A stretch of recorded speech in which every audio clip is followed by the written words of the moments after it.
Okay, over here. So I have this weird theory I do where if I don't see someone's shoes, that's who I guess who it is. What do you think of that theory? I mean, I think you saw Ghostface's shoes really quickly in Scream. Like the character, so like Oh, for me, I never saw the shoes, so it was Well, there's the scene after Nev and I consummated our relationship where I'm putting my shoes back on. yeah. But that's pretty close to the Yeah, end. I think it's right almost a good majority of the time, so I didn't think. Yeah, I honestly had never thought about it. I don't think I know this theory. I think I'm learning about this from Yeah, the same. beginning. Okay, over here. Yes. Me? No, blonde. This is Christy. You worked with Luke Perry in Riverdale. I did, yeah. And Yeah. how did that go? He was an amazing man. Really just so gentle and sweet and giving, and to the point that, you know, we got really close and he would come over to my house and he just loved being there and hanging out in the gardens and all that stuff. And so much so that his fiance told me after his passing, she called and asked if they could do the memorial service at my house because he really didn't go many places and he loved coming there, which I agreed to, obviously, of course. And there were so many people there that I got talking to that weren't in the entertainment business, that, you know, a lady he helped down the street because she had lost her husband and he would take her trash cans in and out for her, all these different people that he gave to, you know. He's a beautiful man, sadly missed. Yeah. Okay, right here. Oh yeah. So my question's for Skeet, because I know I like that they brought. I'm gonna let Ethan answer my question. That's to make it more fun. Okay, great. They brought you in for Friday Night Freddy 2. Yes. And which was great to see you work in the same field with Matthew again. But they didn't expand upon your character and your character, you know, that much. When they do a third one, would you consider coming back, and do you have any ideas that you're conjuring up for your character that you would implement if they did? Go ahead, Ethan. Well, I show up where I'm invited. This is good. Keep going. You know, first of all, that's a massive franchise with so much lore, very similar to like stepping into, you know, I felt like I was entering someone else's world and I just wanted to further the tone of the movie or lend whatever they need that character to be. But I learned so much about him, you know, from just research. And my understanding is that the third one is, you know, who can say? But, you know, supposedly there's a lot of Henry Emily and William Afton. But to be honest, they're writing it now. They're just hired writers. So they're, you know, it's too early for me to say what it may be. But I do have a contract for the third movie, so we'll see. Okay, over here. My question's for Ethan. I was wondering what it was like jumping into The Walking Dead, what your experience was for that, and were there any cast members that were like, wow, this person's really great, maybe you weren't expecting that? So he asked about joining the cast of Walking Dead for a little too, and it's really similar to this because I read the first Scream and auditioned for it. I've been trying to remember if it was, I'm pretty sure it was for Jamie's character. So I knew the project and was a fan of it before and saw it in the theaters and loved it. The Barrymore kill, come the fuck on. And then I also read the pilot episode for Walking Dead and auditioned for that. And my wife and I had just seen 28 Days Later, so I was zombified, just way into zombie movies. And we watched the first season, we were big fans, and I'd been trying to get on it for a while. And then Greg Nicotero, the his story with the franchise is incredible, but he is ultimately the captain of that family now. He invited me to come in, and it's just like, again, it's that thrill of being a fan of something and getting invited to show up and be a part of it. And when you get there, realizing that the people that have found success in this group that you love from afar are lovely people.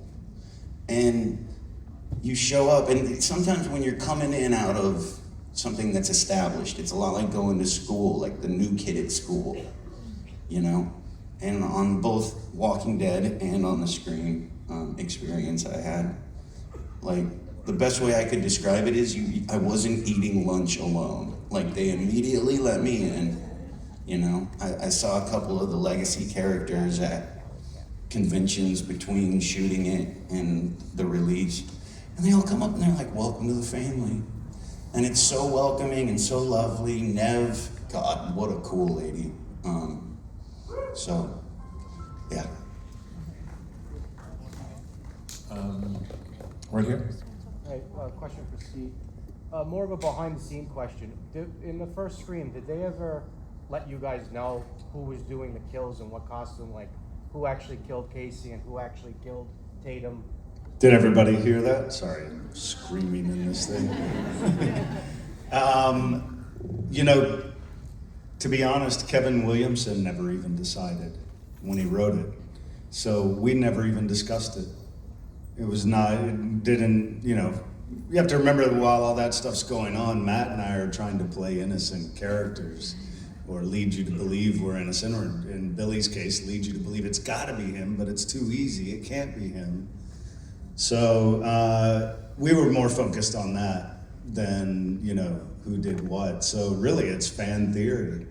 I feel like Drew Barrymore's, you know, Casey took two people to pull that off, to get her up in the tree. So I would assume we did a lot of it together. Yeah, but truly nobody knows, not even the writer. I know which one I killed. Yeah, bar tap. You picked that? Fuck yeah. Yeah. Oh, on the. Okay, It's a good kill. we're gonna go in the back, right here. Yes. Yes. No, you stood up and then you sat down. What was your favorite kill reveal or killer reveal? For what, on Scream, what is our favorite killer reveal? I mean, I think they've changed through time. Like initially, we didn't expose ourselves from behind the mask. You know, it was a little different style of reveal. But in that tradition, I don't know. There's something. Maybe it's because he's just such a sweetheart. But Dermot Mulroney's reveal was like, you know, so unique to me and so interesting, and you know, I got to know him quite a bit making that movie, and he's just an incredible guy.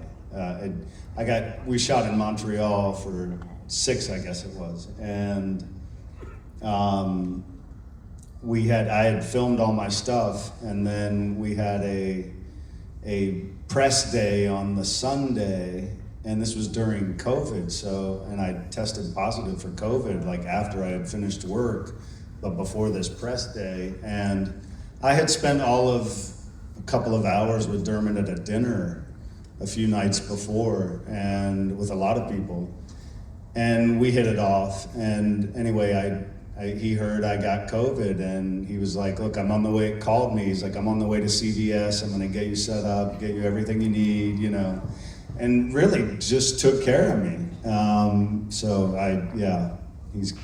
He has a place in my heart, I guess, regardless of Scream. Okay, we'll go in the aisle here. I'll be over. Right here, go ahead. No, in the middle of the aisle here with the hood on. This is why I go out there. Yeah. Oh, he's coming up. Hello again, Ethan. Hey, man. So for the both of you, after watching Ghostface in Scream 7, would you want to see this movie that Ghostface is in this horror movie called Scary Movie 6? That's right. They're done now, right? Yeah. There's a new one. Yeah, I There think is it's a new one. coming. So when does it come out? Do you know? June 12th. June. Okay. You know what I want to see? I want to see a stab. Like a real Hollywood produced stab. You know? That would be cool. You know? That would be. Who was Luke Wilson? And Tori Spelling? Yeah. Dude, come on. Let's go. Okay, we'll go over here. Thank Go you. ahead. Go ahead. Go.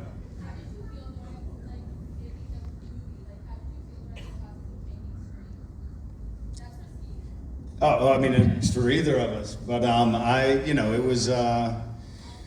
it was a rush in a way, and not only, it was a rush to do, but it was a rush because I had just finished a movie where I played the second coming of Christ in modern day LA with Chris Walken, the most peaceful man I've ever played. And I had spent like weeks with the Jesuit mission in LA to hang around their monks and get this sense of inner peace that this character had. And then 2 weeks later, I'm Billy Loomis. And so I was also 25, 26, not 17. So I went to the mall in Napa Valley where we filmed, and I bought black lights and posters and everything I could think of, and built Billy Loomis's high school room in my living room of my hotel suite. And I would hang out in there and watch Faces of Death and crazy, like, I was trying to re-evil myself. So it had to happen quick though. So that was nice.